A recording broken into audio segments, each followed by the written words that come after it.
ಗುಜರಾತ್ನ ಐತಿಹಾಸಿಕ ಸೋಮನಾಥ ದೇವಾಲಯದ ಸ್ವಾಭಿಮಾನ ಪರ್ವ ನಾಳೆ ಆರಂಭಗೊಳ್ಳಲಿದ್ದು ಇದೇ 11ರವರೆಗೆ ನಡೆಯಲಿದೆ. ಈ ದೇವಾಲಯದ ಮೇಲೆ ನಡೆದ ಮೊದಲ ಬರ್ಬರ ದಾಳಿಗೆ 2026ರಲ್ಲಿ 1000 ವರ್ಷ ಪೂರ್ಣಗೊಳ್ಳುವ ಹಿನ್ನೆಲೆಯಲ್ಲಿ ಈ ಪರ್ವ ಆಯೋಜಿಸಲಾಗಿದ್ದು, ಪ್ರಧಾನಿ ನರೇಂದ್ರ ಮೋದಿ ಭಾನುವಾರ ವಿಶೇಷ ಸಮಾರಂಭದಲ್ಲಿ ಭಾಗವಹಿಸಲಿದ್ದಾರೆ.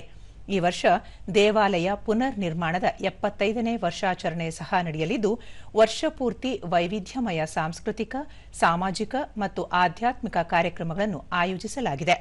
ಸೋಮನಾಥ ದೇವಾಲಯದ ಮೇಲೆ ಪದೇ ಪದೇ ದಾಳಿ ಮತ್ತು ವಿಧ್ವಂಸಕ ಕೃತ್ಯಗಳು ನಡೆದರೂ ಮತ್ತೆ ದೇವಾಲಯವನ್ನು ಪುನರ್ ನಿರ್ಮಿಸಲಾಗಿದೆ. ಇದು ಭಾರತದ ಹೆಮ್ಮೆ, ನಾಗರಿಕತೆ ಚೈತನ್ಯ, ಪುಟಿದೇಳುವ ಶಕ್ತಿ ಹಾಗೂ ನಿರಂತರ ಭಕ್ತಿ ತ್ಯಾಗದ ಸಂಕೇತ ರೂಪವಾಗಿದೆ.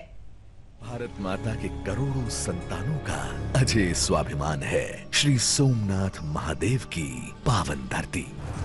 वर्ष 1026 से सोमनाथ का विध्वंस करने की कुटिल कोशिशें बार बार हुई, लेकिन ये विध्वंस की नहीं, 1000 साल की अटूट आस्था की गाथा है। अनगिनत सनातनियों ने सर्वोच्च बलिदान दिया, जिसमें गूंजेगा 72 घंटों का अखंड ओमकार, बहेगी आध्यात्मिक संगीत की रसधार और आकाश में ड्रोन शो के जरिए जीवंत होगी श्री सोमनाथ की आदि अनंत महागाथा। प्रधानमंत्री श्री नरेंद्र मोदी की उपस्थिति में सोमनाथ की सांस्कृतिक गौरव यात्रा के साक्षी बने। ಭಾರತೀಯ ಕರಾವಳಿ ರಕ್ಷಣಾ ಹಡಗು ಸಮುದ್ರ ಪ್ರತಾಪ್ ಗೋವಾದಲ್ಲಿ ಕಾರ್ಯಾರಂಭ ಮಾಡಿರುವುದನ್ನು ಪ್ರಧಾನಿ ನರೇಂದ್ರ ಮೋದಿ ಶ್ಲಾಘಿಸಿದ್ದಾರೆ.